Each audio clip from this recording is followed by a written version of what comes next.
गंगा विलास विश्व की सबसे लंबी रिवर क्रूज सेवा है जो उत्तर प्रदेश के वाराणसी से चलकर बांग्लादेश होते हुए 50 दिनों में 3200 किलोमीटर की दूरी और 27 नदी प्रणालियों को पार कर डिब्रूगढ़ पहुंची।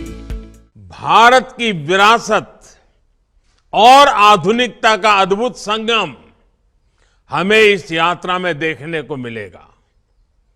क्रूज टूरिज्म का ये नया दौर इस क्षेत्र में हमारे युवा साथियों को रोजगार, स्वरोजगार के नए अवसर भी देगा। माननीय पोत, पत्तन और जलमार्ग मंत्री श्री सर्बानंद सोनोवाल ने एक भव्य समारोह में इस क्रूज की ऐतिहासिक यात्रा एवं उसमें सवार विदेशी यात्रियों का स्वागत किया। माननीय प्रधानमंत्री श्री नरेंद्र मोदी जी ने 13 जनवरी 2023 को प्राचीन शहर वाराणसी से गंगा विलास क्रूज को झंडा दिखाकर रवाना किया था।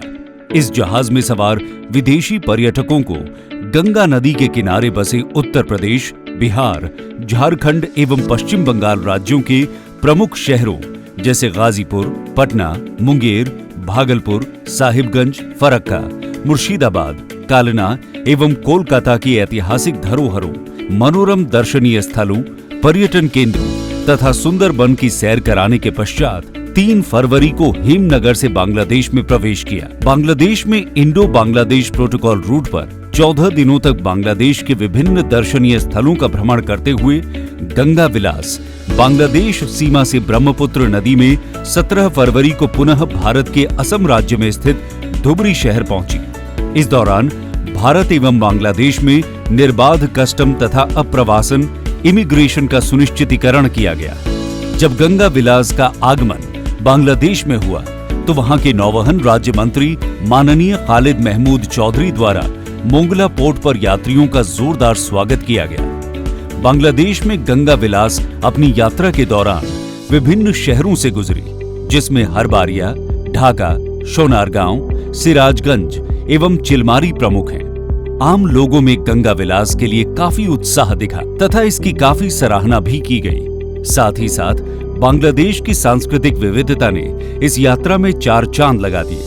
गंगा विलास ने असम के धुबरी, गोलपारा, सुआलकुची, गुवाहाटी, तेजपुर सिल घाट, विश्वनाथ घाट, माजुली, निमाती आदि होते हुए 28 फरवरी को डिब्रूगढ़ में अपनी यात्रा सफलतापूर्वक पूरी की।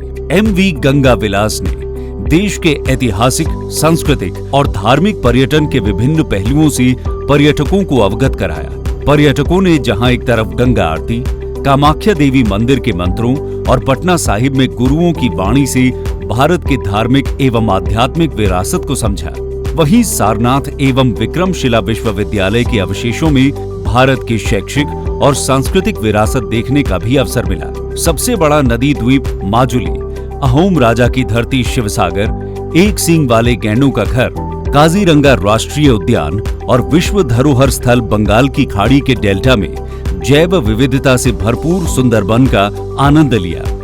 स्वदेश निर्मित गंगा विलास रिवर क्रूज और अन्य कई जहाजों का परिचालन शुरू होने से देशी विदेशी पर्यटकों के लिए एक नया आकर्षण बन रहा है।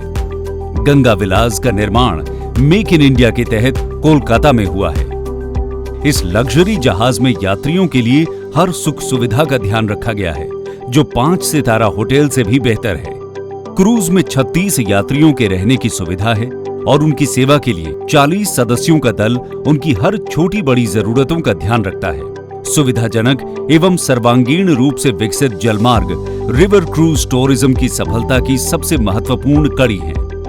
माननीय प्रधानमंत्री की अगुवाई में पोत, पत्तन और जलमार्ग मंत्रालय भारत सरकार के अंतर्गत भारतीय अंतर्देशीय जलमार्ग प्राधिकरण ने देश भर में कई जलमार्गों को विगत वर्षों में विकसित किया है, जिसके कारण राष्ट्रीय जलमार्ग 1, 2, 3, 4 एवं 5 में न सिर्फ अबाध माल ढुलाई की शुरुआत हुई है, अपितु यात्री परिवहन को भी नई दिशा मिली।